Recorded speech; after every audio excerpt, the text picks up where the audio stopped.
Greetings, everybody. This is Eric Cook with WSI Internet Consulting, and I would like to welcome everyone to the July 2015 episode of the Banker Education Series webinars. For those of you that maybe stumbled upon WSI and the Banker Education Series through a link through social media or some other method, WSI is a digital marketing agency, and I consider myself a recovering banker of 15 years, and I've been doing digital marketing since 2007.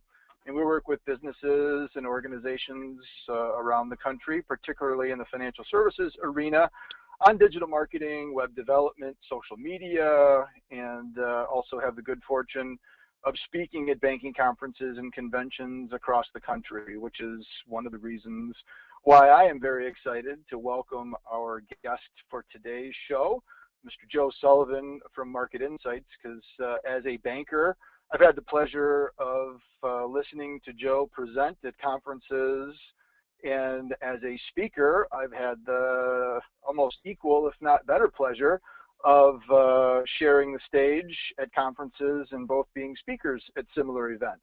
So I kind of know Joe both ways, which is pretty exciting. So before we officially get started, just want to provide everybody with a couple of items of housekeeping. If you do have a question during today's presentation, we'd certainly love to hear from you and encourage you to use the chat functionality in your control panel. You can go ahead and type your question or comment, and I'll be monitoring for those during today's presentation. I don't think we're going to have any challenges of being conversational, because I already have some questions for Joe as well based off of the topic today, but if you've got things that you would like to ask, by all means use the chat function, and we'll make sure to go ahead and ask those when there's a break in the action. Joe will provide some information at the end of how you can contact him if you'd like to get a copy of his slides from today's presentation. And then lastly, before we get started, just want to remind everyone that we do record all of these webinars, and they will be made available at the Banker Education Series page, which you have before you. So just as a recap, we did a session last month on cybersecurity. We've talked about Apple Pay and why bankers should care and how that's changing the way that we're actually making payments. And then much probably close to all of our hearts, if you're a banker, which you probably are, the .bank and the top-level domain. And now that you probably all have your domains registered but wondering what to do, might not be a bad idea for me to get a hold of Doug over at the ABA and see if he'd like to do a round two to figure out what to do next. So, but that is for a future show. On today's show, we have episode 4 entitled Keep, Close, or Transform, a 3-step methodology for making branch investment decisions. So while I work the magic of the GoToWebinar system, I am going to send the presentation over to Joe and have him share his screen. I see. Let's see here. Joe, you should be getting a request to share your screen out. I just clicked that and don't see anything here yet. Yep. So we can see your desktop. The ocean's ocean wave. Got it. There we go. All right. There we go. Can you see all that now? Yes. So formally, Mr. Sullivan, I would like to welcome you to my Banker Education Series webinar show, and thank you very much for being our guest and sharing your keep, close, or transform concept. I know we've done a little bit of chit-chat about this before the show, and with the way digital is changing, I know a lot of the bankers that we work with are certainly looking at their branches a little differently, and do they need them? If they need them, what do they do? So I think this topic is really, really timely, and I'm excited to let you jump in. So with that, I will turn the presentation over to you, and let's get through some slides.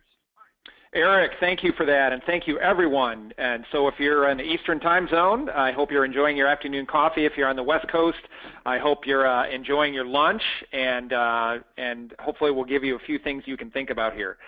Eric, as you and I, we've obviously had quite a bit of conversation around this, but keep, close, or transform, and what do you do with this bricks and mortar? There is so much opinion out there. There is so much data that says the branches are obviously in rapid decline. that they're being used for different purposes, that you should rip out all of your teller lines and replace them with teller pods.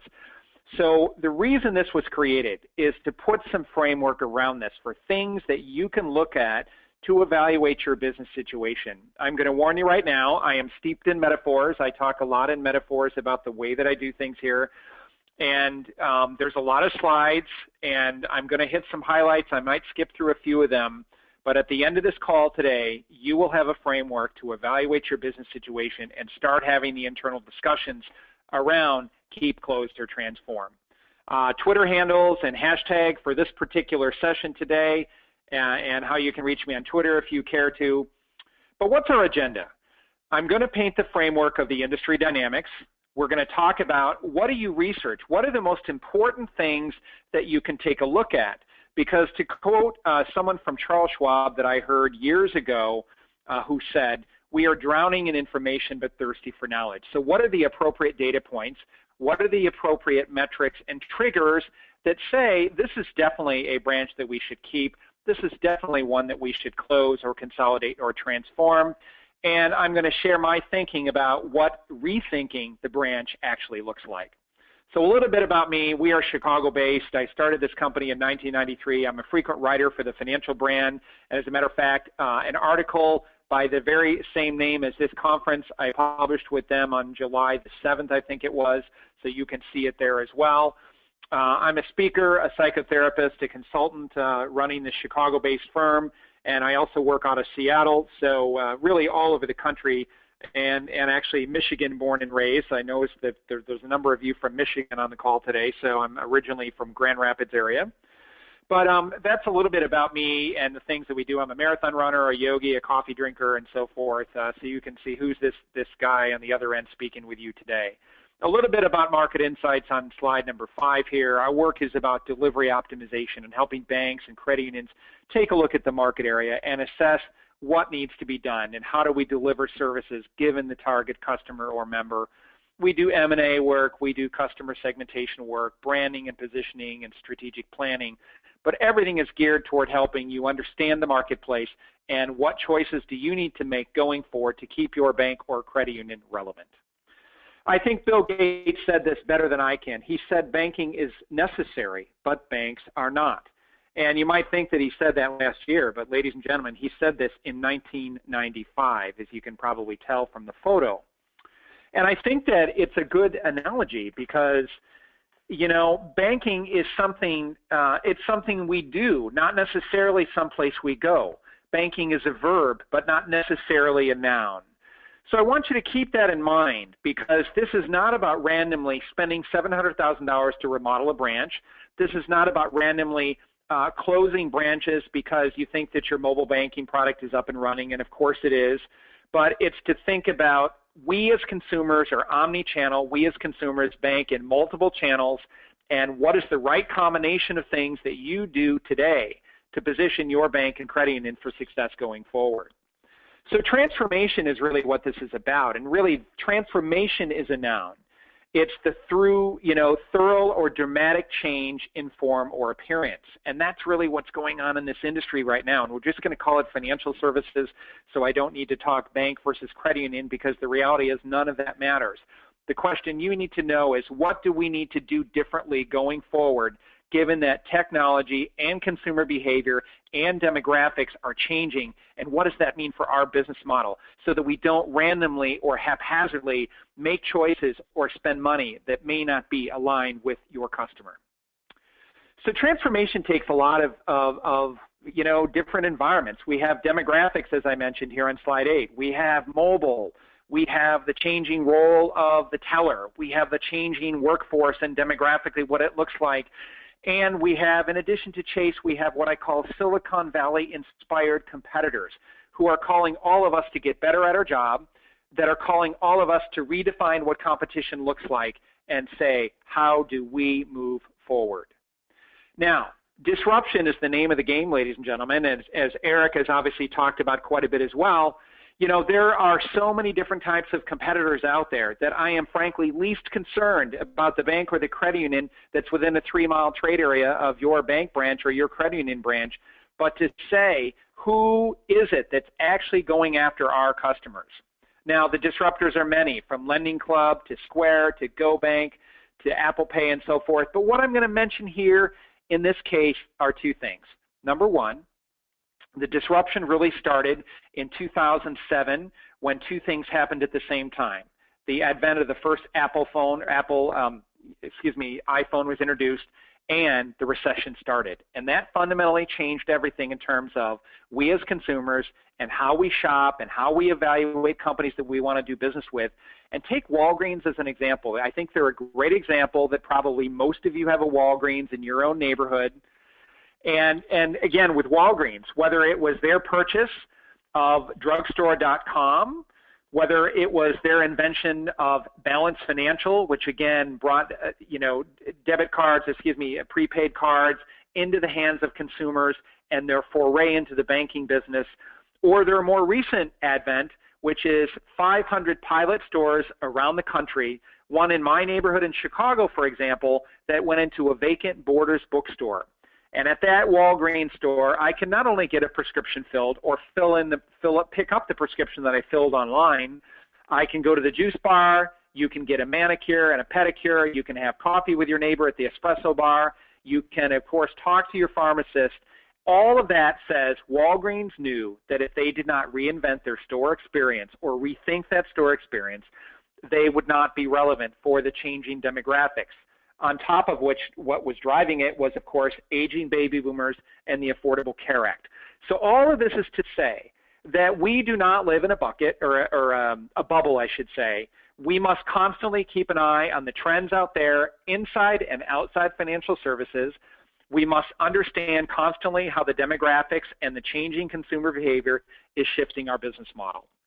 Now, I'm going to go through these very quickly, but we know that the branches are in decline, and what I mean by that is the number of them is obviously changing. On average, over the last 5 years, we are reducing by a net number 1,000 branches per year in the country. So obviously, there are still a lot of branches out there. My stake in the ground to tell you is that I think there is an important role for the branch to play, and it's changing, and that's what I want to fuel you up to help solve. We know that bankers are buying and they're selling, and just today there was yet another thing, in one of the news medias about DoddFrank, and we know that regulatory cost and things, if you are a smaller institution, that this is an ongoing burden and challenge that you have. But we also know that there are more people having discussions when you look at 2013 in black versus 2014 in red. We know that there are more buyers and more sellers going into discussion, and that is only going to continue. So regardless of whether that's going on in your market, regardless of whether that is you, what we're going to lay out here fuels you to be able to compete. Now, you see some sheeps on here on slide 12, and this is a reminder to all of us not to go into autopilot. Seth Godin, the great author and blogger, said sheepwalking was his term to define as mindless employee behavior, and we all do it. I know I do it. You probably are thinking you do it. And all it means is when you go into autopilot, when you pick up and do the same solution to a problem the same way you solved it 5 years ago when maybe it requires something different. This is the time to stop and rethink and say, are we doing the right course of action? Are we thinking through the potential implications here based on today, not based on 2008 or 1998 or whatever? So where do you begin? Ask these questions. Begin with a dialogue at your entire organization around these questions. How should the branch evolve in light of market conditions? Are our branches focused on the right activities? How do we serve retail and commercial or small business customers cost effectively without the huge expense of a branch network? And here's the big one from my perspective. What do people visit a branch for today? Ask yourself that question. Get one branch in your system, whether you have 1 or 2 or 100. Pick one. And as I'm going through the slides here today, ask yourself the question, what is it that people visit this branch for? And how does this branch or the branches that we have align with the call center and the other digital channels that we have? Now, a way to think about this, I put in a slide here called Delivery System Methodology, and I wanted to have kind of a picture for kind of how to look at this. And we're going to go in a counterclockwise direction, starting with the market. And the things that you're going to want to look at are, and whether you do this at a branch trade area or at the county that surrounds all of your locations, what is the demographic trajectory of my markets? What does market density look like? Is it growing or declining? And what does market quality look like? Credit worthiness, age and income and education and business profile, all those things. And I'll show you a sample of that. But those are the kinds of things you want to look at relative to the market. Relative to your customers, who are the segments that we actually serve? Are they young and upwardly mobile? Are they small business? Are they older and mature with very few credit needs? You have to go back to the data. And if you walk away with nothing else from this presentation here today, it all starts with the data. You cannot make informed decisions about keeping or closing or transforming if you're not looking at the data. So your data is a gold mine of information that you can mine and assess and look at. And ask yourself this question: what is the role that you play in your customers' lives? It's not to cash their checks. It's not to make them loans. Well, yes, it is. But I'm inviting you to look underneath that and say, what's the true role that we play? Then you look at market potential. You know, do you have branches that have the ability to grow, and do you have branches that don't? And you need to understand which ones are which. And so we do some financial point scoring and help you to prioritize. If you've got 5 locations that are in question, you start with one, you pick the one with the greatest growth potential, and call it a pilot. Call it a way to introduce a new way of thinking. Look at your competition. I am less concerned as to which banks and credit unions you're competing against, and I really want you to know the type of competitor that you're actually up against.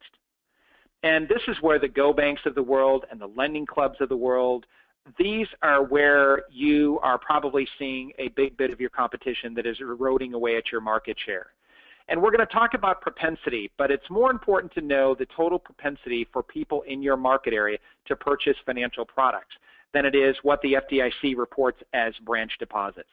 And finally, I'm going to give you the metaphor of place, processes, and people. And to say, and we'll go into this, but you know, what do we need to know about place, processes, and people, and what do we need to change relative to our place, our processes, and our people? So I promised you metaphors: research, review, and rethink.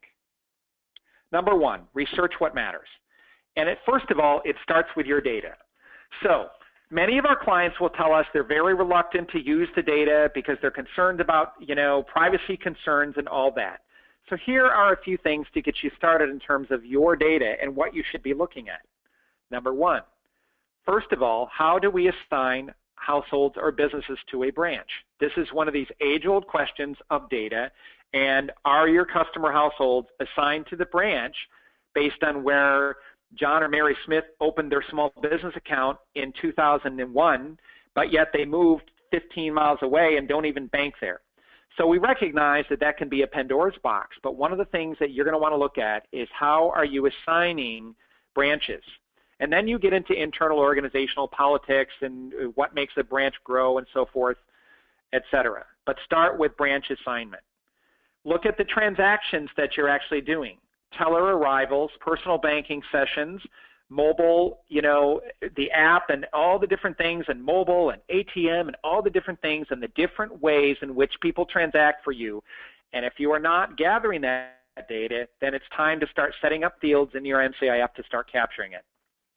What are the customer segments that you actually attract and are assigned at the branch level? Again, I'll talk about this in just a few minutes, but what are the unique segments? And how do your branches relate to each other? Do you have branches that feed off each other? One is more commercial and one is more retail. So again, beginning with data is a great place to start. Now, I want to show this map of the United States because one of the things that we all have to do is to put this into context. And I picked this as a U.S. map to show something. Everything basically in the green and blue are areas where between 2010 and 2014 there was a net gain in population. Everything in yellow or tan or brown is a loss. And what this does, it also factors in people's mobility based on if they've moved or relocated for a job. And as you can see, not every part of the country or every part of your state looks the same. For example, if you look at the state of Michigan, we know that the South and the West is far more in a growth mode than the North and the East.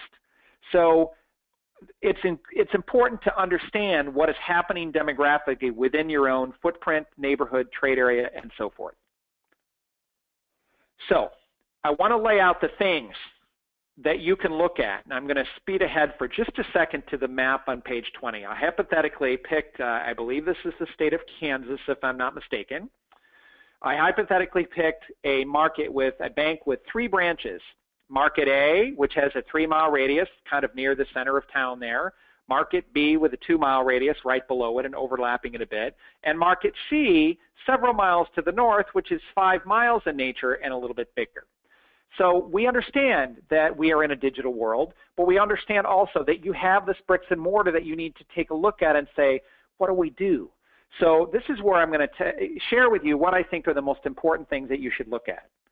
Number 1, within your own branch trade area, and if you have 1 branch or 5 or 10 or 100 or whatever it is, that's fine. First of all, identify the environment. And by that I mean, is this in the ground floor of a hospital? Is this at a workplace or a factory, our branch? Is this in a neighborhood near a major shopping center or on the pad of a supermarket? Is this, in some kind of limited access environment, such as a military base or so forth? All of these dictate different travel patterns, different density patterns, and so forth. Second, ask what the trajectory, not ask, but look at it. What's the trajectory of your market area over the next 5 years going forward? Is this market or branch trade area in decline or is it in growth mode? Next, who are your customers assigned to this location? What is it that they buy or have the financial propensity for? And how do they want to access it? And as I mentioned previously, what is the role that you play in your customers' lives? And what is the desired customer experience that you want to create? These are the things, ladies and gentlemen, that suggest how the filters for how you should be looking at your branch trade areas. So hypothetically, again, kind of some of the data that matters on slide 21. I took those same 3 trade areas, and the thing that I want to point out here is that Market C, although it's the biggest trade area, it has the lowest density. It is the one that is in market decline, both in population and households, from the current year, CY, to 5 years, FY, going forward, and also from 2010 to now. It has the lowest average household income, the lowest home value, the lowest number of businesses. And so what this bank hypothetically is looking at is maybe it's not branches A and B that we need to be concerned about. Maybe it is branch C. But it all begins with data. And as I've sometimes said at other speeches or with clients, the road to growth, the path to growth and profitability lies in data. Now, I want to talk about your customer segments, because when I asked you who are they, what is it that they buy from you, and how they want it delivered to you, or how do they want it delivered, this is to say here in this example that we have, market A in blue, market B in red, and market C in green, and that not all of them are the same. So what it is getting a handle. Ask not how your markets are the same, but how they're different. The customer distribution and types of customers may vary by location. And so if you have markets that perhaps skew younger and more tech savvy, it might mean that you're going to do different things inside that brick and mortar location than you might do at a different one. Maybe more succinctly put, I profiled one of these segments, the Y1 upwardly mobile segment. And I picked it because I think it shows an interesting profile of the data. And I've got to move something on my screen here to get this out of the way. I'm not sure if you guys can see this or not. But this segment, which comprises, roughly, forgot how much here, but a large chunk of some of these trade areas, what this woman profiled in this picture is she has a high propensity for first mortgage usage, student loans, using her American Express card, trading online, opening her account online, and direct deposited payroll. But not very prevalent in here do you see the need for a checking account and so forth. And the indexing from 100 to 200 means that 100 being as same as the national average, that these trade areas with the Y1 customer distribution has 2.2 times as likely to have large mortgages, student loans, and American Express card. The reason I point this out again is that it helps you to make choices as to product suite, delivery choices, and what to do with the branch. All right, bear with me here just a second. Now, just as importantly with that is when you're looking at your branch, it's also what kind of potential do you have? We in the banking world, there is a kind of an ongoing belief that the way that success at a branch should be judged is teller traffic, transactions, and deposit levels. So in this example, that is a bank in the Midwest, we profiled and we found out that their top growth product categories were, number one, commercial loans at $124 million, investments at $106 million, mortgages $72 million, checking at $25, and savings at, let me move this, $16. And what this bank was doing was building the idea around that we should evaluate where we can gather checking products. And what this bank found out is that the real gold and the growth potential had nothing to do with the deposit side of the bank. It had to do with the loan side of the bank. And that meant that they needed to change the staffing model over, and they needed to change what was going on inside the square footage. So to keep, to close, or transform, you must understand the kind of potential that is there. All right, bear with me here just a second. There we go.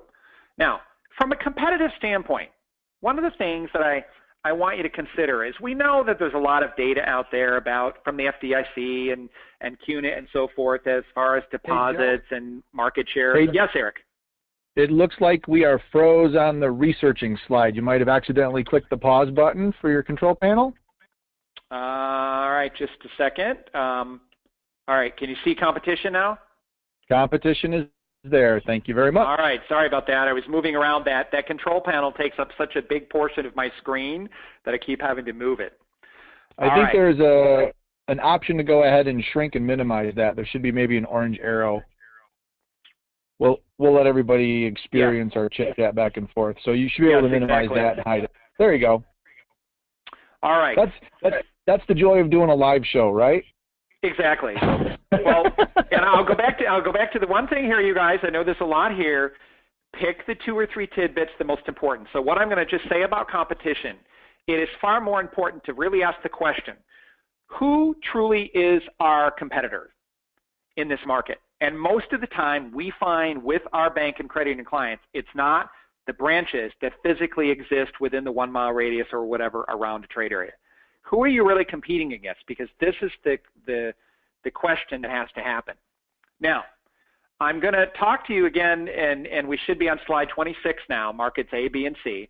And I'm going to just show a really quick example of market C. Deposit propensity of $961 million, deposits held in banks and credit union of $241 million, and deposits held elsewhere, or the money to still grab, is $720 million. Compared to market A with $4.79 billion and market B with $2.147 billion, the question to be asking is this. Is there propensity is basically the demand for the products based on the demographic profile of people who live and work there. And the question to be evaluating is not how many deposits are held in the banks and credit unions in your trade area. It does not matter. What matters is the amount of money held elsewhere, because that is the growth potential that you can sell into. So all I'm going to say here, without getting too much into the weeds here, is, again, there's a lot of data out there, but who are your 2 competitors? And the things that you want to evaluate are propensity, and households per branch is a good figure as well, and what share of propensity is held outside banks and credit unions, because that's the amount of money that you have the ability to grow into. Now, I realize that was a mouthful. Yes. Yeah, back on that slide, I guess when you're identifying that 4.7 or the 2.1 billion, which is the deposits held elsewhere, what are some of the sources that you rely on that might be available to bankers, through public sources, just to give them some ideas? Because obviously we can go to the FDIC registry and get all the competitive data to see what banks and credit unions are doing, but how are we sourcing that held elsewhere to really reveal the true opportunity? There's two things. We mathematically model it here at Market Insights, but what we do is we use Nielsen data.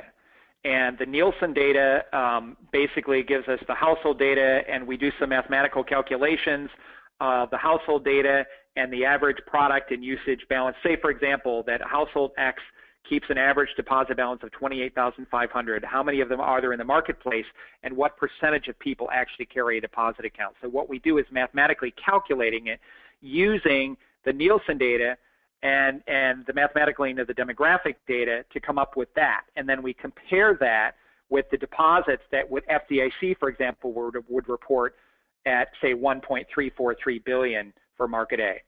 So a lot of it we come through, there's a series of processes we take it through. We use Nielsen data, we'll use SNL data sometimes where that's appropriate as well, which is also Nielsen data, by the way, and do some mathematical modeling of that to show the client what is the total universe of, say, deposits that are available. Did that answer that for you? Yep, I think that's perfect. Thank you for clarifying that. Yep. Good. Okay. All right, I'm gonna kind of move ahead just to keep things on here, but I think that composition and expectations, when we look at a trade area, when there are more big banks in a trade area, there are some things that we definitely know to be true. Number one, the digital experience is going to be better. There's going to be better online marketing. There's going to be a higher percentage of customers banking online, and so forth. It is going to influence the expectations of your customers. And you might say, how does all of this relate to helping me decide what we're going to do with the branch? Again, it's understanding the dynamics in your own market area. So these are kind of some of the things that we look at. Now, slide 28 is a bank branch that I was in recently. Where are we? Eric, since you're online here, where are we? I think we're in any community financial institution with 4 teller lines and a little counter where you fill out your deposit slip and a new account desk on the left-hand side. Exactly. Thank you. And that was my only point in showing it. So I want the listeners here today to pick one branch in your system. Pick one that just confuses the daylights out of you. You're like, we don't know what to do here. And I want you, I'm going to ask you a series of things we're going to talk about over the next few slides. And I want you to keep that branch in mind as you go forward. Now, one of the things that I've already referenced this, but channel usage, I've mentioned that you should be looking at branch assignment and transaction mix and product mix. And product mix is a good one. And I want to bring you back to fundamental here, banking 101 with this one. If I have a bank branch that the transaction, or not the transaction, but the product mix that we have booked at that location is not really demand deposits, but it's primarily CD and time deposits, then why are we still staffing the branch the same way? And so what I'm starting to lead you toward is that the data starts to influence what are the trigger decisions that have to be made. And because most of the bank branches that we go in today, or credit unions, are staffed the same way.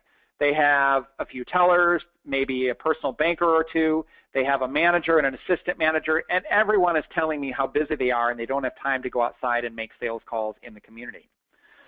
All I'm doing is saying that the data is beginning to challenge. As I showed with you before, the bank that had $126 million in commercial loan potential and $100 million in investment potential, we have to start looking at that to say, does this mean an indication of a change in staffing model? And I'm going to quickly go through this, that we all bank many, many times, and 20 to 30 times mobilely, 7 to 10 times per month on our desktop, et cetera, et cetera, et cetera. And this continues to change and move and tilt more toward mobile. It does not, however, mean that there is not a place for the branch. We also know, and you've got a social media guy who's hosting this today, we know that social media is influencing this. And how do we look at this when we are looking at the branch? We want to know what the conversations are about, and we want to know how is this bank presenting themselves in the social media realm, and are they using social media as a way to stop by our branch for coffee today and things like that, and what is the true conversation that's going on as opposed to some of that more or less extraneous, useless stuff that gets out there in social media world. Now, place, processes, and people. That's my last metaphor for the day, you guys. And I want you to think again, what do I need to know about place? What do I need to know about processes? And what do I need to know about people? So far on our journey here today, I've talked to you about demographics of the market and some of the things that are important to know about your trade area. We talked about competition and some of the things that are important there and so forth. Now we're going to take this a little bit further, and we're going to talk about the review of what actually do we look at when we start to make these choices. So we're back to that market A and market B again, and I just zeroed in on that same map that I showed you a few minutes ago. And there's some overlap between markets A and market B, and that may not be significant. Sometimes there's 100% overlap. The more important question to ask is this: do they functionally overlap? And by that I mean, if market A, for example, or branch A is primarily focused on commercial and branch B is a feeder that primarily serves retail and transactional traffic, then it doesn't matter necessarily that they overlap. So what you need to be asking yourself is, what are the activities that go on in branch A and branch B? Do they work together at all? Does market A send things to B and market B send customers to A? In other words, did they complement each other? Does one serve, perhaps market A as the hub and B as a spoke? So just because they geographically overlap does not necessarily mean that is a bad idea. It can be, because if they're doing the same things, that's where you start to look at, we might need to consider consolidating B into A. And then you get into, which has a better location and things like that. But here's what I want you to go back to. I asked you a few minutes ago when I showed you that branch lobby that could be any town USA, I asked you to keep in mind one of your locations. And here is what I want you to look at. Now, hypothetically, we'll put a little table here together of locations 1, 2, 3, 4, and 5 across the top. But here's what I want you to think about. I'm going to start at the bottom.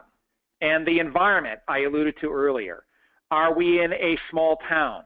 Are we on a pad of a regional shopping center? Are we in a workplace environment? Are we on site at a hospital and so forth? So the environment, number one. What is the drawing power of that location? Meaning high-end retail, lots of transactional traffic and so forth. We have clients right now in Los Angeles where I have yet to this day see bank branches as busy as these are, with migrant workers and city workers that live and work near there that are transacting like crazy. And they need more tellers and not less. So it all depends on your market and the location that it's in. Maybe you're in the right market, but the location's in the wrong place. And location is very important today when we decide to commit to the bricks and mortar game.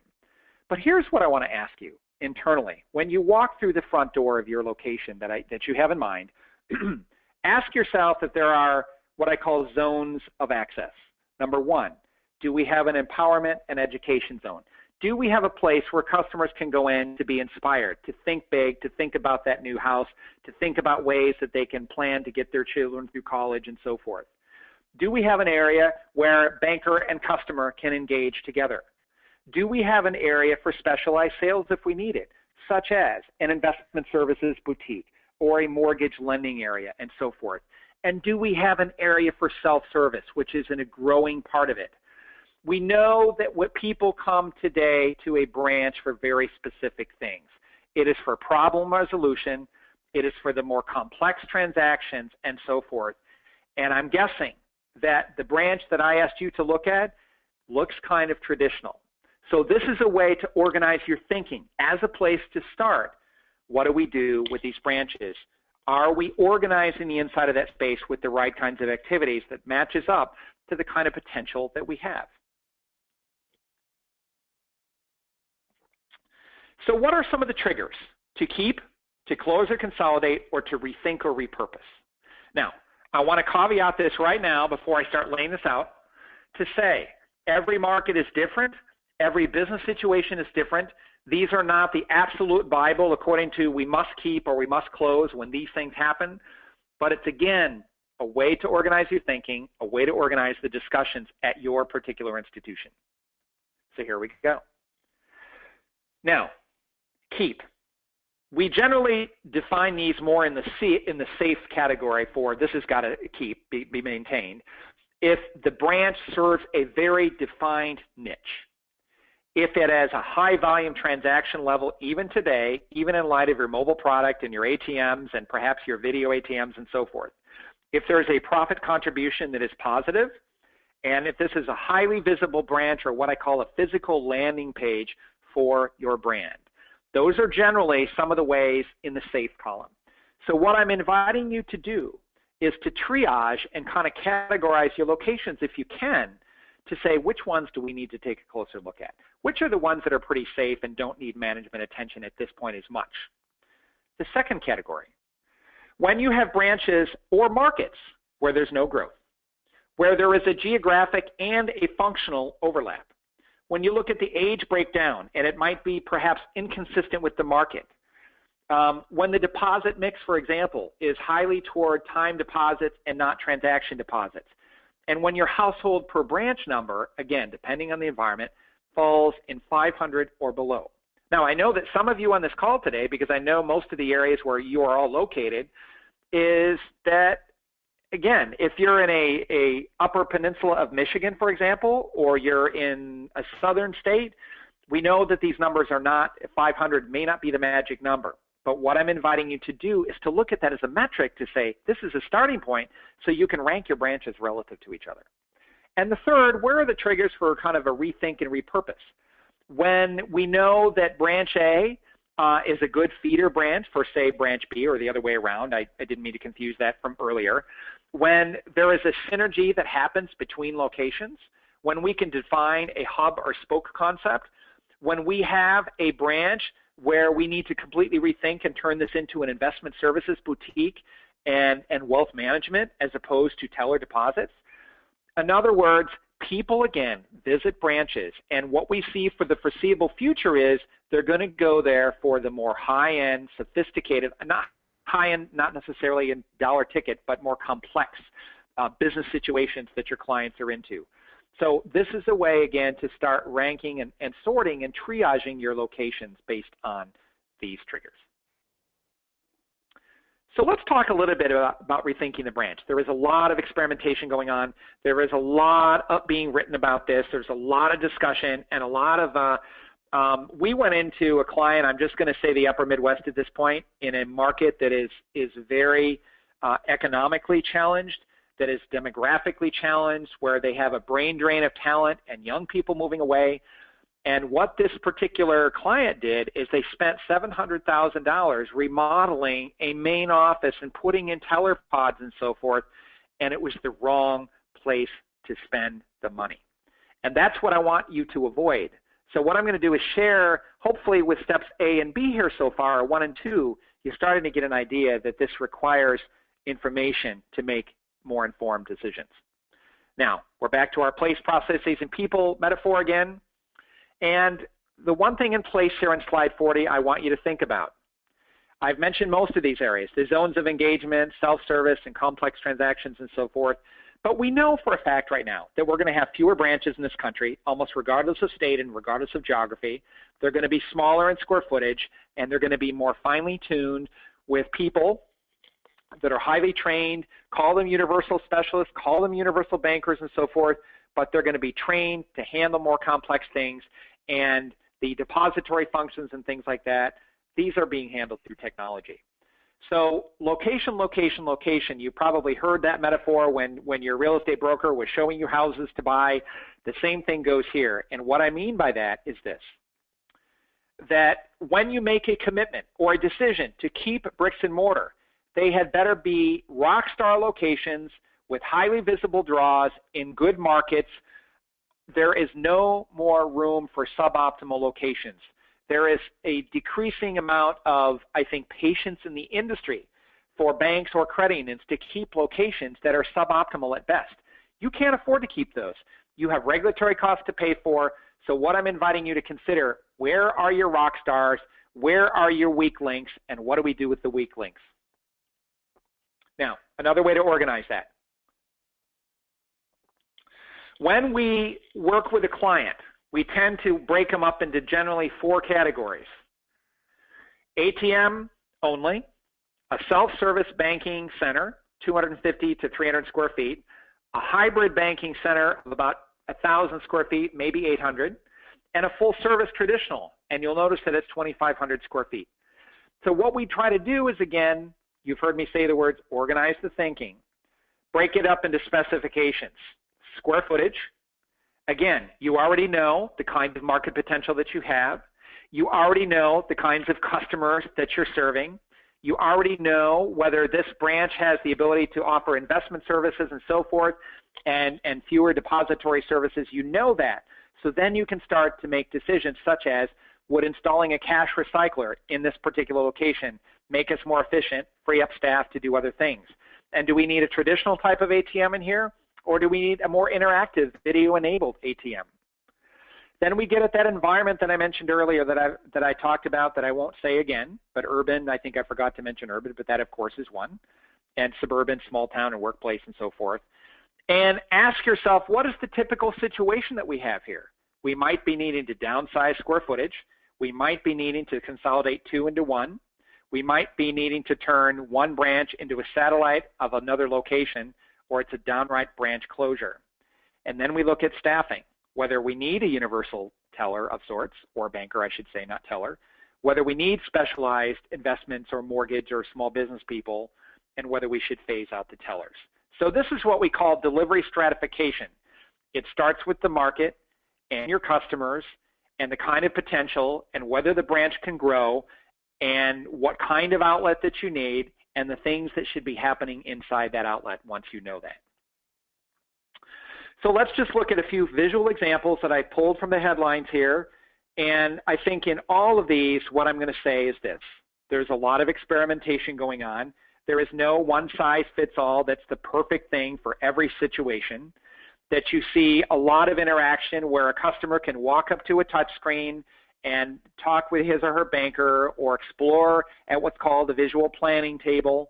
But what all of these spaces were designed to do is to draw you as the customer into the space. They are highly branded. They are highly, high use of technology and touch screens and the ability to talk to a banker who may not physically be even located in that space and so forth. So I think these are just a few examples. The other thing I want to say on slide 43 is that I see a correlation between telemedicine and video banking.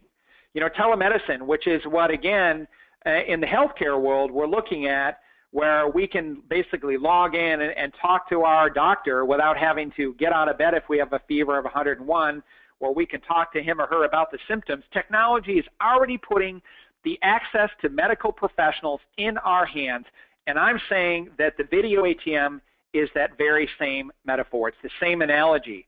And I personally think that the video ATMs, the real gold and the real value in this is the ability to talk to my investment person, my mortgage gal, my commercial lender, and to do it there within the comfort of my desk without having to have him or her come to me or vice versa. So there's a lot of cross-pollination of how technology is allowing people to deliver services to their customers. It's not just unique to banking, and that's the thing that I think we need to remember. Now, I'm just going to check my time here because I know we've had a pretty action-packed slide presentation here in terms of content. I want you to think a little bit about, again, Steve Jobs. And he said, simple can be harder than complex. Now, I've got to kind of move my screen a bit here so I can see all the quotes. Simple can be harder than complex. You have to work hard to get your thinking clean to make it simple. But it's worth it because in the end, once you get there, you can move mountains. And by this, I'm saying that we have to, again, get inside the heads and the hearts of customers and what is most important to them.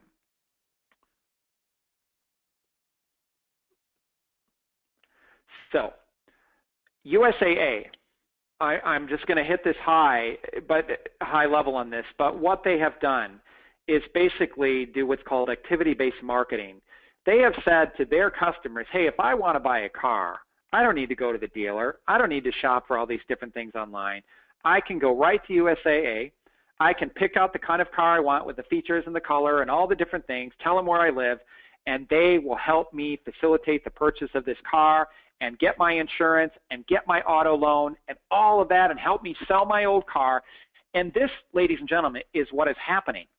And so while this is not happening inside a branch, USAA, by the way, is also made announcements that they're going to put in 12 locations across the country.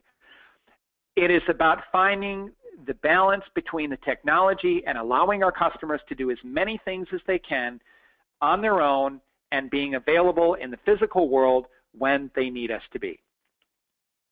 Now, I just want to reference quickly an article that was in the Financial Brand last month, and just that in North America, for example, most of the expenditures in the branch are in what's called the upper quartile in black, in workforce optimization, product origination, advisory services, and customer service technology. So again, I think it just puts it in perspective along with other areas of the world. And finally, I want to make one other point here, almost finally, I should say, that linked to, or if I'm saying that right, but I came across this service. Basically, what you're seeing on the iPad and the iPhone here is basically what I call Banker on Demand. It's the same video banking technology, and it's just on your iPhone and your iPad. So this is, again, where we're moving to. The customer requiring our services when and where and how they want us to. I'm just going to take 2 seconds on the workforce realities and the shifting demographics to say that as you also look at staffing, you need to also recognize that you have as many as 5 generations working at your bank or credit union right now, and they all have different career goals and rewards and views of retirement and job change and training. And all I'm doing here is to say it's important to keep that in mind because the workforce is changing, and as you are being called to look at how to staff, that's going to only increase the demand that you understand what's going on there.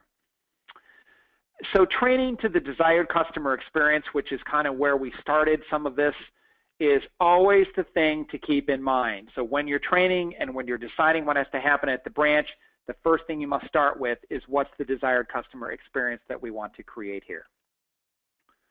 Now, I've gone through here very quickly to allow any time for Q&A in case we have it. And so maybe that's a good time to do that right now, Eric, to see if anybody has any questions that they've brought to you. Okay, yeah, that head is spinning. Really good stuff there. And when you showed the video, Banker on Demand, I got to thinking of the Kindle device where Amazon on Kindle, you can go ahead and it gives you the ability to pull up somebody to walk you through how to use your Kindle device. Yeah, like the Mayday button, I think it was called. Yeah. Yeah, that's what it was, the Mayday button. Yeah. As much as the advertisements on TV, I think, creeped people out a little bit. Big Brother's watching, because the reality is they don't care. Yeah.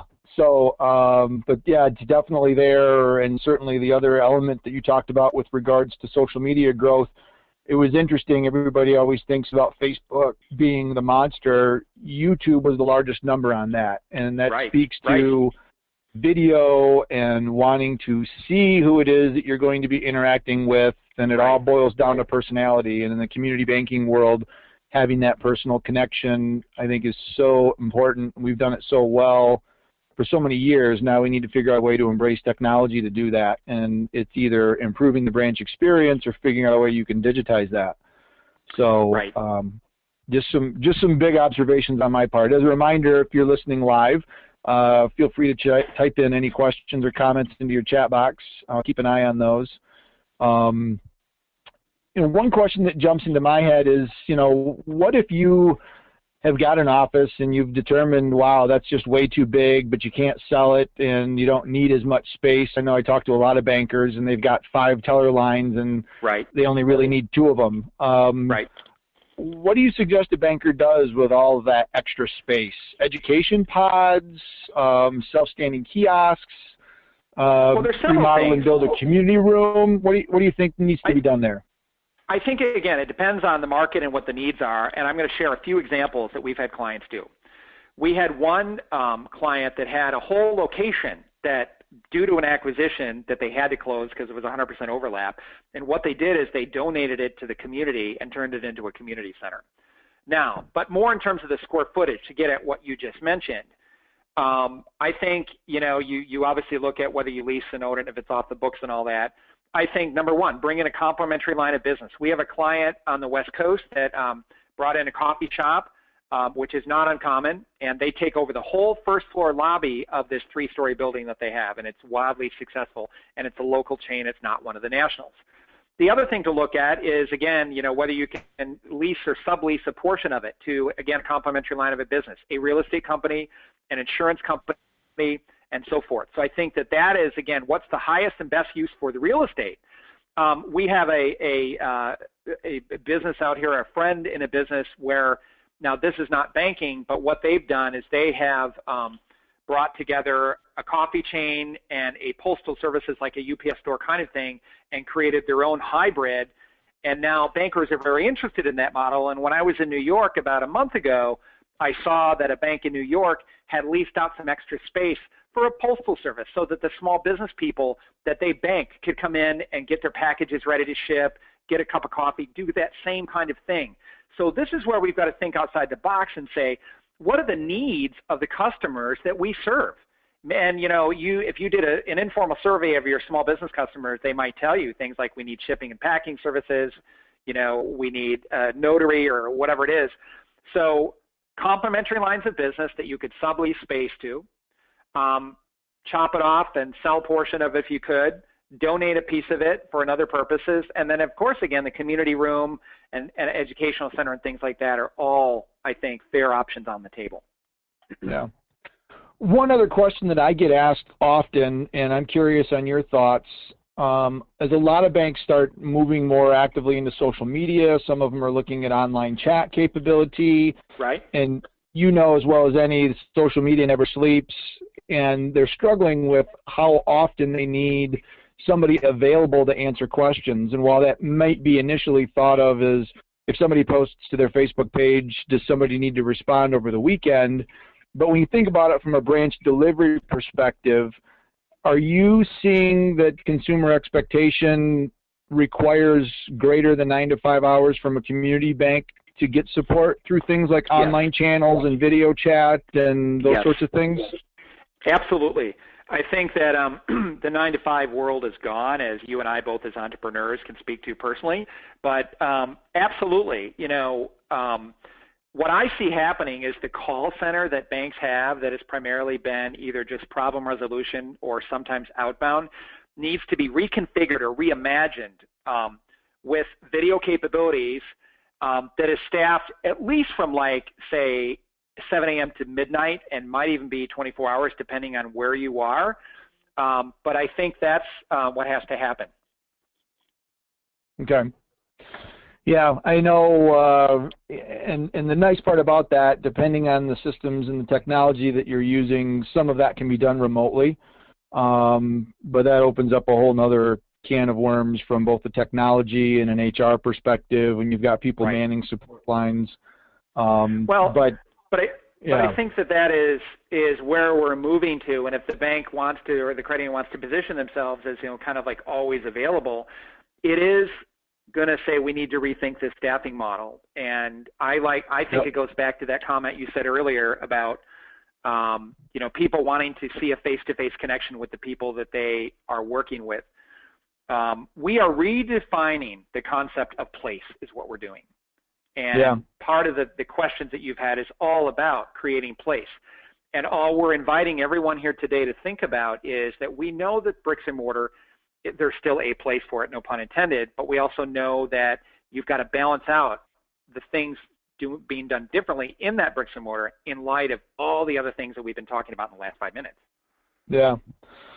Well, it's certainly one that consumer expectation is being set outside of the industry, and while we don't necessarily maybe feel that the community bank needs to be there right now, I think more and more consumers, especially the younger ones, that pressing the a button and having a Kindle person right there on video, when they get to the point where they apply for a mortgage loan, why wouldn't a bank offer that? If Amazon's giving me that, why doesn't my bank? And so thinking about it, you can't start thinking too soon. So all very, very good things to think about. And I've got, I'm sure we could be on the phone bantering back and forth for at least another 30, 40, maybe 60 minutes. But I just looked at the clock myself, and we are at the top of the hour, my friend, and have run out of time.